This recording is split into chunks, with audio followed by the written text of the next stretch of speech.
Hello there. Welcome back to EPM Info. Still working on question papers. We've got a question paper that we have here that was written in June 2023. So this is for last year for June exams. So this question, we are going to look only on question 4, and we are going to look at 4.1 and 4.2.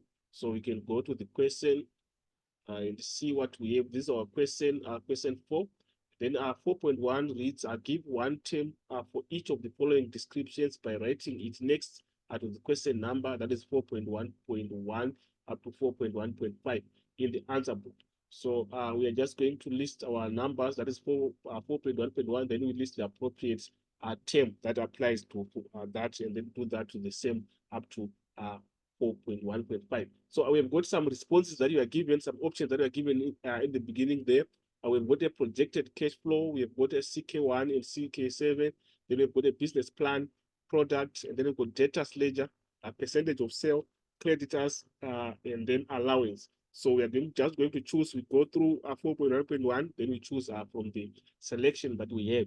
So let's look at the first part. The first part reads account of all customers who owe money and buy on credit. So remember, so this statement is explaining to us that the customers, that's where it is key, the customers are buying on credit. Remember, when we sell goods either using cash or it's on credit. So cash can also entail whenever the payment is going through the bank, you can just regard it as cash also. And then the other part is that we are selling on credit. So the statement is saying account of all customers who owe money in buy on credit. So if you look at the options that we are given, you would see that we have got a debtors ledger that we are given there. So a debtors ledger becomes the summary of all the customers that we sold goods to on credit. Remember, on the ledger part, we've got 3 main types of ledgers. We've got the general ledger, we've got the debtors ledger, we've got the creditors ledger. So creditors ledger, we have names of people or companies that we bought goods from on credit. That's now a creditors ledger. Then debtors ledger becomes the opposite. It's when we are now selling on credit, the names of the people that we are selling to, or the names of the businesses that we are selling to on credit. We open the names of their accounts, then we group them in what we call the debtors ledger. Then all other accounts that do not qualify to be debtors or creditors are then transferred to the general ledger. So this is what we have. So on the first part, 4.1.1, we can just put our response there, which is the debtors ledger. So we are on 4.1.1, and we are saying the response that we have there is the debtors ledger. Debtors ledger. So obviously now we go to 4.1.2. So we can go back again to see what we have in terms of this one, which is 4.1.2. It reads most commonly used method of establishing an advertising budget. Most commonly used method of establishing an advertising budget. So we can also go through the responses that we have there and try to see which one do apply to that one. So if you go through the responses, you will see that we have got the a percentage of sale is the most appropriate that we have there. Percentage of sale is the one that is appropriate. Remember, the statement is reading most commonly used method of establishing an advertising budget. So you'd see that the percent of sale is most appropriate. And then the definition of the percentage of sale method is that it is a forecasting model in which all businesses financial predictions are based on sales. So this will help us in establishing the advertising budget. So you see that on this one, just 4.1.2, we are going to see we are going to put the percentage of sale.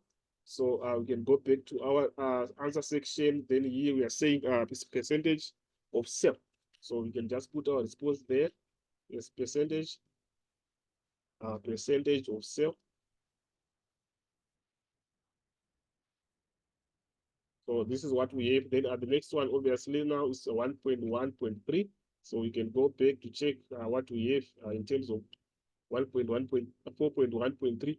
It reads financial statement that helps to avoid cash shortage. So this is the financial statement that helps to avoid cash shortage. I remember we've got three main types of financial statements uh, that we see in businesses are being prepared in companies. We have got what we call the income statement. We also have got the uh, balance sheet, and then lastly we have the what we call the statement of cash flow or the cash flow statement. So these are the three main financial statements that we have that we see in companies. So in this instance, they're asking for that one that avoid cash shortage. So this one obviously is the one that is going to plan the movement of cash in and out of the business. So in terms of planning now, it is avoiding. So it means we need to, it's coming in the form of a statement that is planning. So you would see that from the responses that you were given, the projected cash flow is the most appropriate that we have there. Projected cash flow. So by projecting, it means it's something that has been prepared for a period that is going to come. Before the period starts, we prepare projected cash flow statement in terms of how our cash is going to move in the business and out of the business.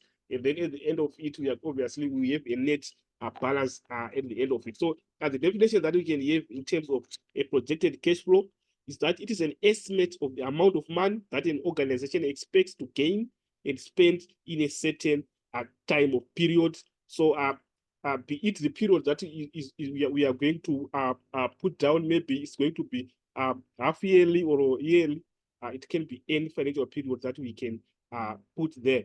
Then it also involves calculating all funds going in and out and determining the amount of cash left at the end of the period. So at the end of the period, obviously, we are going to have the net balance, be it a negative meaning we have got more cash outflows than inflows. And then a positive balance, obviously, will be showing us that we have got more inflows than outflows. So in that cash flow, in that projected cash flow, we are going to classify the cash flows in terms of operating cash flows. We've got investing cash flows in terms of investing activities, and then we've got also cash flows that we are going to classify according to financing activities. Then at the end of the period now, we have a net a cash and cash equivalent balance that we would see that are we going to have a positive cash flow balance at the end or a negative. So this is what we have. So this is the 4.1.3, and we've got a projected cash flow. So we can just go and put that one, 4.1.3. So we are saying it's a projected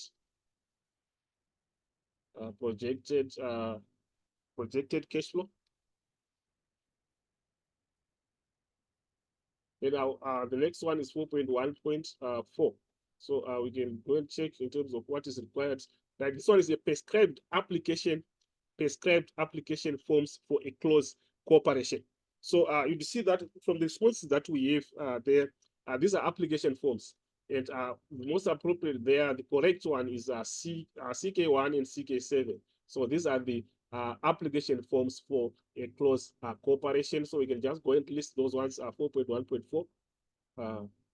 This we have got CK1 and CK7. So this is what we have in terms of this one. So nextly, now we are looking at the last one, which is 4.1.5. So we can go there and see what we have. On 4.1.5, we are here now, and it is also referred to as the roadmap of a business. This one is referred to as a roadmap of the business. So basically, the key term that we have there, that it is a roadmap. So it is giving direction in terms of where the business is going. So if you look at the responses that we have there, we can check and try to look the most appropriate that we have. We have got a business plan that is there. So this one describes the roadmap of a business. So we can also go through the definition of a business plan for it to justify this explanation. So we have got a business plan as defining it now. It comes as a document that communicates your vision, your goals or services or products, your market research and financial plans for your business. So in a business, in terms of how are we going to design our goals, our vision, and then whatever the market research that we are going to apply, we see that being mentioned in a business plan. And it is also a document that details the company's goals and how it plans to achieve them. So basically, that is what we have in terms of a business plan. So this is the last one that we have on 4.1.5. So we can go there to put that one. So here we are saying we've got a business plan. Right, so this is what we have in terms of 4.1. Then obviously we have got the last question that we want to look at. The last question that we want to look at, this is the list 6 aspects of financial management. So we are now here, 4.2. So this is where we are going to end. We are not going to go to 4.3. This is a cash flow statement that needs to be prepared. And we already posted a video on this one, on this question. So we are going to end here, list 6 aspects of financial management. So basically, we need to understand what we mean by financial management. So this is the first thing that we need to define and understand what we mean. So basically, financial management is the business function concerned with profitability, expenses, cash and credit in that regard. And then it also involves the practice of handling a business finances in a way that allows it to be successful and compliant with the regulations. So this is what we have in terms of the explanation of financial management. I think the most important part is that it is mainly involved in handling the business finances. So that's where it is important. So here the question needs us to list 6 aspects that are under the financial management concept. So we can go and try to list what we have in terms of those aspects. So we are now on 4.2. So we are now on 4.2. So the aspects, we can just list them there. What we have in terms of financial management. Since we are saying it plans in terms of the financial part, we can talk about the acquiring of funds can be one of the aspects. Acquiring of funds can be one of the aspects of financial management, and then we can try to look for another one, another aspect. And the question is requiring us to list 6 aspects. So another one that we can put there is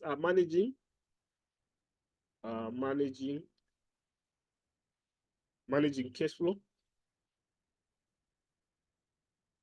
So this is what we have in terms of another aspect that we can include for financial management. So basically, we are looking at the financial aspect. If you look at acquiring of funds as part of the financial part, and then also you've got the managing the cash flow in terms of how the cash is moving in and out of the business, is also falls under financial management. So we can also look at analyzing and interpreting financial statements. Remember, financial statements, we said we have got 3 main terms, that is income statement, balance sheet, and statement of cash flow.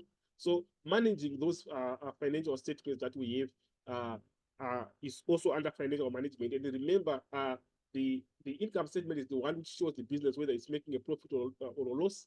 And then the balance sheet comes as a way of a statement that just summarizes the assets, the liabilities, and the owner's equity that is there at that business. So this is what we have. So here we can say analyzing and interpreting financial statements. Analyzing and interpreting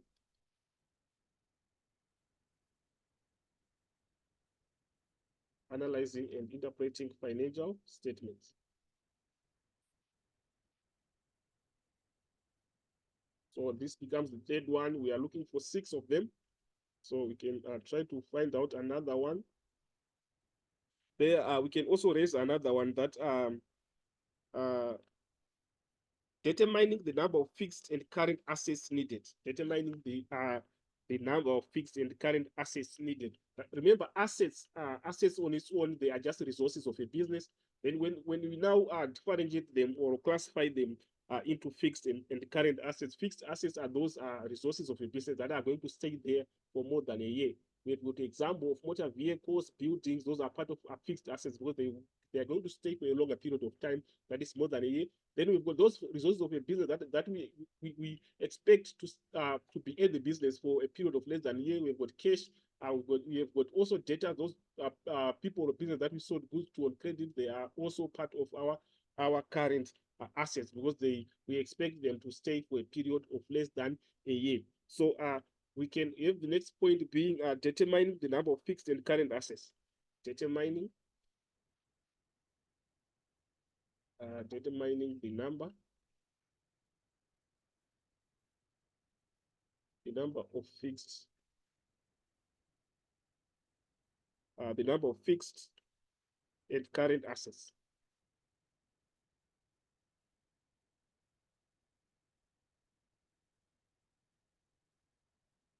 So this is what we have in terms of the fourth one. Then you can look for another one, which is the fifth one. We can look for another one. And then also the funds that we have, how are we going to use the funds that we have in the business can also be one of the aspects. So we can just say determining the way in which funds will be used. Determining the way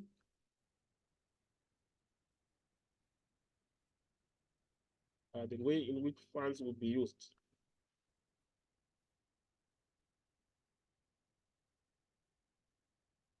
So this becomes the fifth one. We're saying 1, 2, 3, 4, 5.